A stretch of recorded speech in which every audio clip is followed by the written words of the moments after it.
नमस्कार.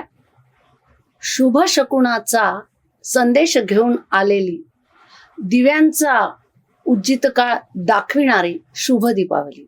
सर्वप्रथम सर्वांना दिवाळीच्या हार्दिक शुभेच्छा. मंडळी, भारतीय संस्कृतीमध्ये आपण जन्माला आलेलो. प्रत्येक सणाचं महत्व आणि प्रत्येक दिवसाचं महत्व शास्त्रानुसार आपण जाणतच असतो. आणि हे जाणलं म्हणजे भविष्यामध्ये आपल्याला त्याच अनुषंगाने काय करायचं आहे याचा विचार सुद्धा घेता येतो. मग आजपासूनच खऱ्या अर्थाने सुरू होणारी दिवाळी, दिव्यांचा महोत्सव, उत्सव. बरं, हाही उत्सव का?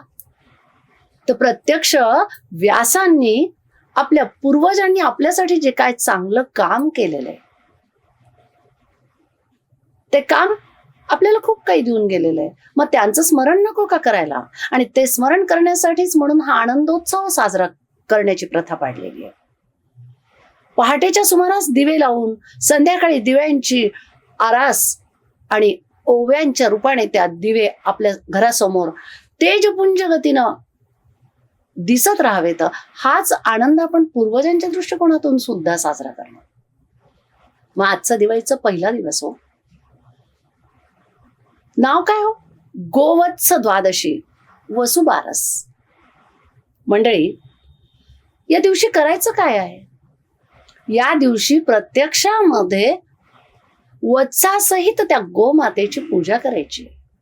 संध्याकाळच्या वेळेला ती जेव्हा वनातून येते, रानातून चरून आपल्या त्या वासरासोबत मिलाप करते, त्यावेळेला ते मातेच्या स्तनाला धरलेलं ते बालक, गायचं वासरू, सवत्स त्या गाय आणि वासराची पूजा करायची, ही प्रथा आहे.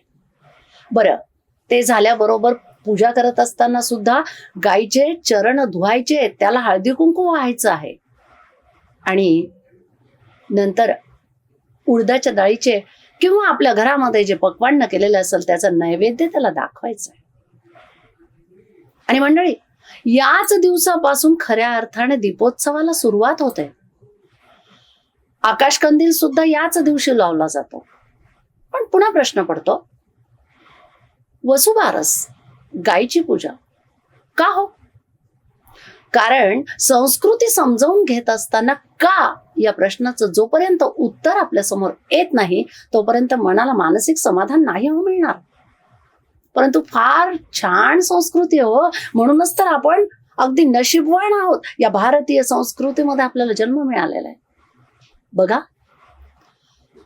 घडलं काय होतं तर देव आणि दानवांचं युद्ध सुरू. त्यामध्ये ते युद्ध सुरू म्हणजे काय, कुणी काय घ्यायचं याच्यासाठीच हो. परंतु समुद्र मंथन झालं आणि त्या समुद्र मंथनातून 14 रत्न निघाली. त्या 14 रत्नांपैकी कार्तिक शुद्ध द्वादशीच्या दिवशी कामधेनू वर आली. आता पुन्हा प्रश्न पडतो, ही कामधेनू काय आहे? मंडळी, आपल्या मनाने काहीतरी मागणी करायची आणि तत्क्षणाला ती मागणी पूर्ण व्हायची अशी वत्स, श्रीवत्स, ती गाय खूप काही आपल्याला देऊन जाते. ती कामधेनू निघालेली आहे. त्या कामधेनूची पूजा आज करायची. मग प्रश्न पडतो, संस्कृती जपत असताना ही कामधेनू नेमकं काय आहे? मंडळी, जोपर्यंत आपल्याला त्या कामधेनूचा नेमका अर्थ कळत नाही ना तोपर्यंत आपलं मन त्या सोपस्काराला पुढे धजावतच नाही. झालंही असंच हो. सहस्त्रार्जुन जमदग्नी ऋषींच्या आश्रमात आलेले आणि आल्यानंतर ऋषींनी त्यांचं एवढं चांगल्या पद्धतीनं स्वागत केलं. जमदग्नी ऋषींनी शांततेचा प्रादुर्भाव आपण स्वीकारलेला आहे. कोणत्या तरी कारणामुळे आपण क्रोधित होतो आणि नको त्या गोष्टी आपल्याकडून घडून जातात याची जाणीव झाल्यानंतर क्रोध समीपपणे नष्ट करायचा हा विचार करून शांत वृत्ती आहे. सहस्त्रार्जुन त्यांच्या राण्यांसोबत अनेक सैनिकांसोबत आलेले. बरं आले, स्वागतही झालं. आणि ते स्वागत झालं तेव्हा भोजनासाठी तयारी दाखवली. आपल्या सर्वांना आम्ही यथेच्छ मिष्टान्नाचं भोजन देणार आहोत, जमदग्नी ऋषींनी सांगितलं. सहस्त्रार्जुनाला वाटलं की या ठिकाणी तर कोणतीच तयारी नाहीये. मग तयारी नसताना पंचपक्वान्नाचं जेवण हे देणार कसे? कुठलीच तयारी नसताना जेवण, आश्चर्य वाटतंय. आणि याच आश्चर्याचा मागोवा घेण्यासाठी म्हणून आपल्या काही 4-2 सैनिकांना सहस्त्रार्जुनांनी सांगितलं, जा बरं बघा कोणत्या पद्धतीने होत आहे. आणि जेव्हा सैनिक आत गेले आणि बघितलं त्यावेळेला एक कामधेनू, एक गाय, जी हे जमदग्नी ऋषी तिच्याकडे मागणी करताय आणि तत्क्षणाला ती पुरवली जाते. आश्चर्य वाटलं त्यांना. पण मंडळी, अहंकारी राजे जेव्हा असतात ना, तेव्हा त्यांना समोर जे काही घडतं ते आपल्याकडे पाहिजे, आपल्याला ते मिळालंच पाहिजे असं वाटतं. आणि म्हणून त्यांनी जमदग्नी ऋषींकडे, आपण मिष्टान्नाचं जेवण दिलं त्याबद्दल आम्ही समाधानी आहोत, पण आम्हाला जाताना आपली ती गाय पाहिजे, मागणी केली. जमदग्नी ऋषींनी रेणुका मातेशी वार्तालाप केला आणि अतिथी देवो भो, अतिथी म्हणजे देवच आहे, त्यांनी मागितलं ते द्यायलाच पाहिजे. दोघांनी चर्चा केली आणि गाय द्यायला सुद्धा तयार झाले. पण अहंकार जिथे आहे ना, त्या ठिकाणी अहंकाराचा प्रादुर्भाव वाढतो. तेव्हा सहस्त्रार्जुनांनी सांगितलं की नाही, आम्हाला ती दानात नकोय, आम्ही ती बळाच्या साह्याने किंवा काहीतरी मोबदला देऊन घेणार आहोत.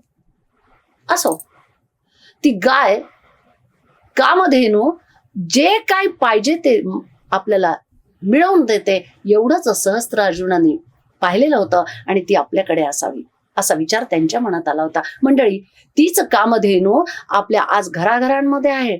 प्रत्येक गायीच्या प्रत्येक भागाचा ईश्वर स्वरूप आपण सांभाळ करायला पाहिजे. तिच्यापासून 33 कोटी देवांची पूजा केल्याचं समाधान आपल्याला मिळतं.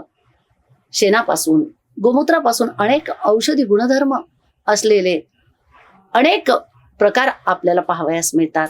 मग आपल्या मनोकामना पूर्ण करण्यासाठी या वसुबारसेच्या दिवशी आपण त्या गोमातेची सवत्स पूजा करावी आणि सकारात्मक दृष्टिकोन वाढीस लागून आपल्या घरामध्ये धनधान्य संपत्ती याच पद्धतीने वाढावी, असे आशीर्वाद आपण त्या वसुबारसेच्या दिवशी गोमातेकडे मागूयात आणि कामधेनू स्वरूपातच तिची आपल्या घराघरांमध्ये पूजा करूयात.